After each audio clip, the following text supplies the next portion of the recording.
రాష్ట్రంలో fake డీపీతో WhatsApp బెదిరింపు phone calls రోజు రోజుకు పెరిగిపోతున్నాయి. నిర్మల్ జిల్లా భైంసా మండలానికి చెందిన వెంకటేష్ కి అపరిచితుల నుంచి కాల్స్ వెళ్లాయి.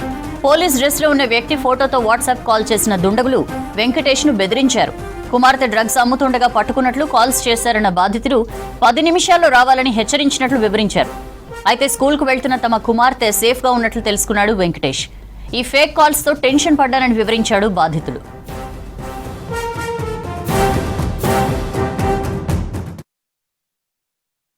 సాయంత్రం 4 గంటలకు మేము ఇంటికి వచ్చినా కూడా నేను ఫోన్ ఛార్జింగ్ పెట్టి నేను తినటిండి 4 బజే అందరిలో ఫోన్ ఛార్జింగ్ ఉండే ఫోన్ వచ్చిండికి నేను పోలీస్ మాట్లాడుతున్నా, నీ బిడ్డ డ్రగ్స్ అమ్ముతున్నది, నా బిడ్డ అయితే గురుకుల భైంసాలో ఉన్నది హాస్టల్లో.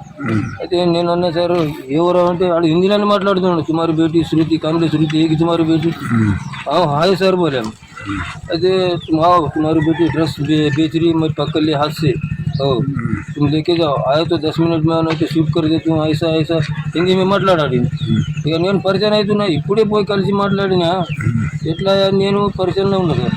అయితే అన్నాడు आए तो जल्दी नहीं तो तुम्हारी बेटी अब भी 10 मिनट में शूट कर देता అనుకుంటా. పిల్లకు చూసి ఇగో మాట్లాడు అన్నాడు. మాట్లాడిపిస్తే ఏమన్నాడు, పిల్ల ఏడుస్తున్నది, పోలవని ఏమో.